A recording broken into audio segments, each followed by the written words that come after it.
జగన్మోహన్ రెడ్డి గారు వెళ్ళారు. జగన్మోహన్ రెడ్డి గారు ఏ హంగామా లేకుండా వెళ్ళాడు. 2022లో వెళ్ళాడు.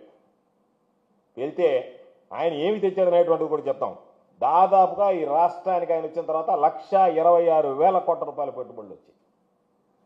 మీలాగా మేమేదో ఆలీబాబా ఎయిర్ బస్సు అని చెప్పి వదిలేయడంలే, మేము తెచ్చినవేందో కూడా చెప్తాం. ఇవన్నీ మేము చెప్పినటువంటి రాష్ట్రంలో ప్రారంభమైన ఉత్పత్తిని కూడా ప్రారంభించాయి. Tech Mahindra CEO C P Gurnani దాదాపుగా 200 కోట్ల పెట్టుబడితో ఇథనాల్ ప్లాంట్ పెట్టి ఇథనాల్ ప్లాంట్ పెట్టి ఉత్పత్తి కూడా ప్రారంభమైంది.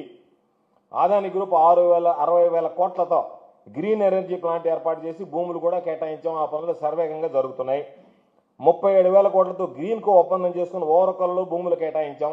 ఉత్పత్తి కూడా ప్రారంభం కావడం చక్కచక్క జరిగిపోయాయి. పాపం ఈ మధ్య డిప్యూటీ సీఎం గారు పవన్ కళ్యాణ్ గారు కూడా వెళ్ళి బ్రహ్మాండమైనటువంటి ప్రాజెక్టు ఇది అని చెప్పి ప్రశంసించి వచ్చాడు. ఈ ప్రాజెక్టు బ్రహ్మాండమైనటువంటి ప్రాజెక్టు గ్రీన్ కో అని చెప్పారని. అది జగన్మోహన్ రెడ్డి గారి హయాంలో వచ్చింది. అదేవిధంగా దాదాపుగా గ్రీన్ ఎనర్జీ ప్లాంట్కి సంబంధించి 28,000 కోట్ల రూపాయలతో ఒప్పందం చేసుకుని దాదాపుగా ఆ పనులు కూడా ఈరోజు కొనసాగుతూ ఉన్నాయి. కాబట్టి వీటి వల్ల ఉద్యోగాలు వచ్చాయి, ఉపాధి అవకాశాలు కలిగాయి, లక్షల మందికి అవకాశాలు మెరుగుపడ్డాయి. కాబట్టి ఏదైనా ఒక పర్యటనకు వెళ్ళినప్పుడు ప్రజలకు సంబంధించి నువ్వు పెట్టుబడులు తీసుకురావడం, ఆ పెట్టుబడులకు సంబంధించి ప్రజలకు ఉపయోగపడేటువంటి విధంగా చేయాలనేటువంటి తాపత్రయం ఉండకుండా మీరు ఉన్నటువంటి సమయం మొత్తం జగన్మోహన్ రెడ్డి గారిని, వైఎస్ఆర్ కాంగ్రెస్ పార్టీని దూషించడం, తోలనాటం, దానికోసం ఉపయోగించి ఈరోజు ఇంత నీతి మాలినటువంటి విధంగా ప్రవర్తించడం సరైనటువంటి పద్ధతి కాదు. కాబట్టి ఇప్పటికైనా మీకు చిత్తశుద్ధి ఉంటే, నిజంగా మీకు ఆంధ్ర రాష్ట్ర ప్రజల మీద, ఆంధ్ర రాష్ట్రంలో ఉండేటువంటి నిరుద్యోగుల మీద, ఆంధ్ర రాష్ట్రంలో చదువుకున్నటువంటి యువత మీద వీళ్ళకి ఉద్యోగ ఉపాధి అవకాశాలు కల్పించాలి అనేటువంటి ఆలోచన ఉంటే దయచేసి ప్రచారం కోసం ప్రాకులాడకండి, ప్రచారం కోసం కోట్లాది రూపాయలు ఖర్చు పెట్టకండి. వాళ్ళ పట్ల చిత్తశుద్ధితో ఏమేమి కనికొట్టు విద్యలొద్దు, ఉన్నది లేనట్టు లేనిది ఉన్నట్టు చేసేటువంటి పరిస్థితి తీసుకురావద్దు. మీరు నిజంగా మీకు చిత్తశుద్ధి ఉంటే ఇటువంటి గలీజు పనులు చేసి రాష్ట్ర ప్రతిష్ట పరువు పాడు చేయకుండా హైదరాబాద్లో ఉండే కంపెనీకి దావోస్లో మాకు ఇన్వెస్ట్మెంట్ వస్తుందని చెప్పి రాష్ట్ర పరువు తీయకుండా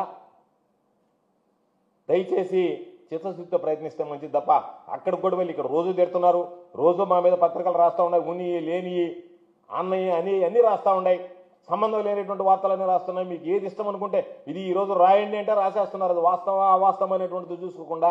కాబట్టి ఇక్కడ బురద చల్లేటువంటి కార్యక్రమం ఉంటే మళ్ళీ ఫ్లైట్లో బకెట్ల బురద తీసుకెళ్లి ఆడతల్లి ఆడ సంతోషపడి వాళ్ళందరి దగ్గర ఎక్కడో యూరోప్ నుంచి వాళ్ళందరినీ తీసుకొచ్చి గంటలు వాళ్ళ కంఠశోష, వాళ్ళ పాప ఆవిడంతలతో అల్లాడిపోతున్నారు మీ దెబ్బకి తట్టుకోలేక.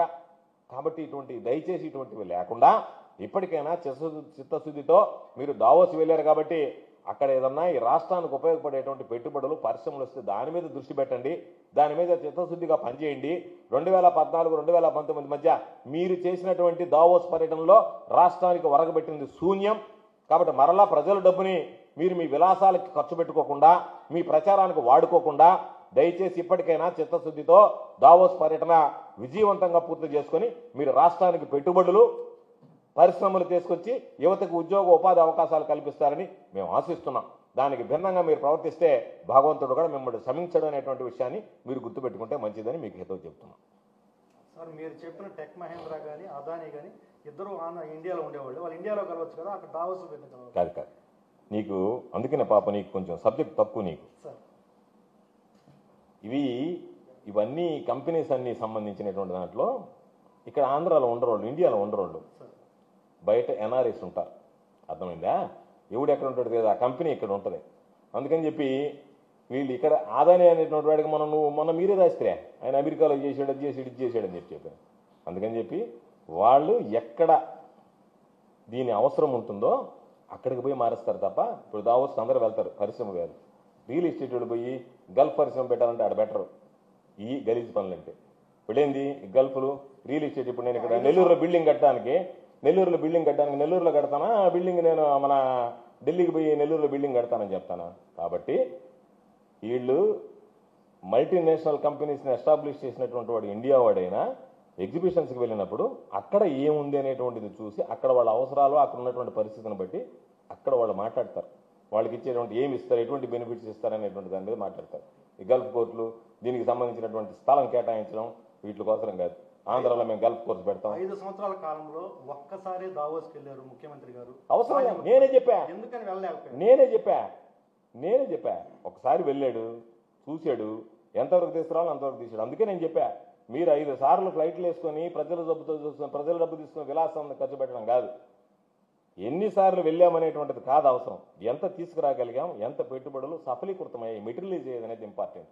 అందుకని ముఖ్యమంత్రి గారే వెళ్ళాలా, చంద్రబాబు గారు లాగా ఆయన వెళ్ళి ఆయనే ఉండాలా, ఆయన వల్లనే ఒరిగిందనాలనేటువంటి ఆలోచన చేసేటువంటి వాడు కాదు. రాష్ట్రానికి సంబంధించినటువంటి ప్రతినిధి బృందం వెళ్ళాలా, వాళ్ళ ద్వారా ఈ రాష్ట్రంలో ఉండేటువంటి ఈజ్ ఆఫ్ డూయింగ్ బిజినెస్ గురించి చెప్పాలా, దాని ద్వారా పెట్టుబడులను ఆకర్షించాలా, ఈ రాష్ట్రం ముందుండాలా, ఆంధ్ర రాష్ట్ర ప్రగతిని గురించి పెట్టుబడులు రావాలి తప్ప జగన్మోహన్ రెడ్డి గారు చంద్రబాబు నాయుడు గారు కూర్చుంటే కాదు కదా. ఈయనేందంటే ఎవడొచ్చినా రాకపోయినా, పెట్టుబడులు వచ్చినా రాకపోయినా నాకు ప్రచారం వస్తే చాలు అనేటువంటి దురుద్దేశం కలిగినటువంటి వాడు. కాబట్టి ఇతను మాత్రం నువ్వు చెప్పిన ఆన్సర్లోనే సమాధానం ఉంది. సార్ ఇప్పుడు అయితే మీరు ఇన్ని పెట్టుబడులు తెచ్చారు కదా, ఈ పెట్టుబడులు తెచ్చినా మీరు చెప్పుకోవడంలో ఫెయిల్ అయ్యారా గతంలో? చెప్పుకోవడానికి ఫెయిల్ కావడం కాదు, అది అనవసరమైనటువంటి ఆర్భాటం లేదని ముందే చెప్పాను నేను.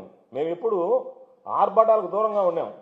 ఇతను చేసేది రవ్వంతా, ప్రచారం కొండంతా. మాది చేసింది కొండంతా, ప్రచారం రవ్వంతా. ప్రజలకు ఉపయోగపడాలనేటువంటి ఆలోచన చేసాం, ప్రజలు రాష్ట్రం కోసం పనిచేయాలనుకున్నాం. అది మా బాధ్యతగా భావించాడు జగన్మోహన్ రెడ్డి గారు. మా పార్టీ దాన్ని బాధ్యతగా భావించింది.